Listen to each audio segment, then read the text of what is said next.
চাওক আজিৰ তাৰিখত ৰাইজৰ কথা সকলোৱে দেখিছে। কোনে ক'ব যে ন্যায় দিয়া গ'ল? জুবিন গাৰ্গে পৰিয়ালে ক'ব লাগিব এইখিনি কথা। মুখ্যমন্ত্ৰীয়ে প্ৰমাণ দিব নেকি? মুখ্যমন্ত্ৰীৰ কাম হ'ল যে তেখেতৰ আৰক্ষীসকলে যি চাৰ্জ লগাইছে সেই চাৰ্জটো পিছত গৈ আদালতত তেওঁলোকে প্ৰমাণ কৰিব লাগিব। কিবা কাৰণত তেওঁলোকে প্ৰমাণ কৰিব নোৱাৰিলে তেতিয়া মুখ্যমন্ত্ৰী বিফল হ'ব। আদালতত জাজে মুখ্যমন্ত্ৰীৰ কথাবোৰ নুশুনে। জাজে চাব এভিডেন্স, জাজে চাব প্ৰচিজাৰ, জাজে চাব গাইডলাইনছ, তেতিয়াহে গৈ কনভিকশ্যন হ'ব। যেতিয়ালৈকে কনভিকশ্যন নহয়, মুখ্যমন্ত্ৰী আগৰ পৰাই নিজকে চাৰ্টিফিকেট কিয় দিছে? তেওঁ কি ভাবে যে অসমৰ মানুহ আদালতৰ বাবে অজ্ঞাত নেকি? আইনী প্ৰক্ৰিয়াৰ বাবে আমি অজ্ঞাত নেকি? আমি নাজানো নেকি যে কেনেদৰে কেতিয়াবা পুলিচে ভালদৰে ইনভেষ্টিগেশ্যন নকৰিলে গোটেই কেছটোৱে ফেইল হৈ যায়।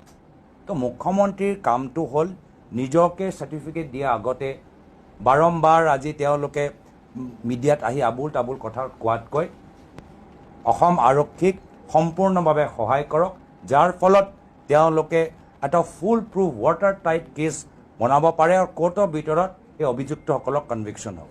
ন্যায় কোনে ক'ব যে ন্যায় পালোঁ? ন্যায় ক'ব গৰিমা শইকীয়া গৰ্গ বাইদেউ আৰু পামী বৰঠাকুৰ বাইদেউ।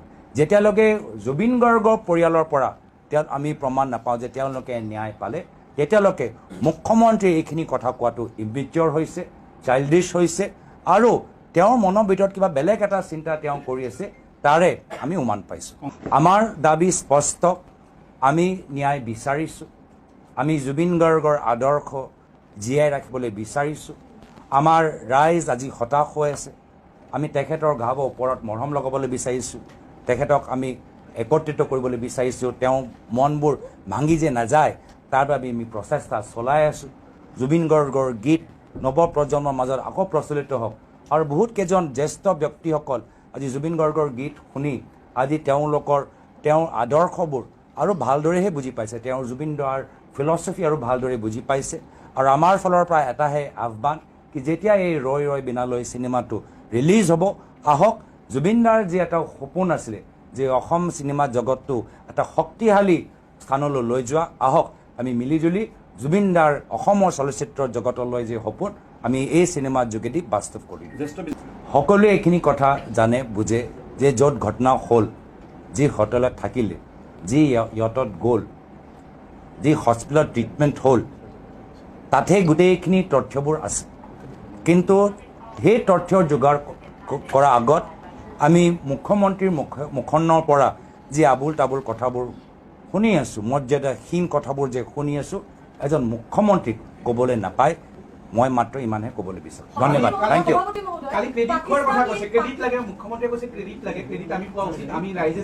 মই সেইটোৱে ক'লোঁ যে তেওঁৰ কামটো হ'ল কোৰ্টৰ ভিতৰত যিখিনি অসম আৰক্ষীয়ে চাৰ্জ লগাইছে, যিহেতু তেওঁ হোম মিনিষ্টাৰ, সেইখিনি চাৰ্জ প্ৰমাণ দিয়া আৰু কনভিকশ্যন আনা। যদি তেওঁ কনভিকশ্যন আনিব নোৱাৰে, তেওঁ কোনো ক্ষেত্ৰত সফল নহয়।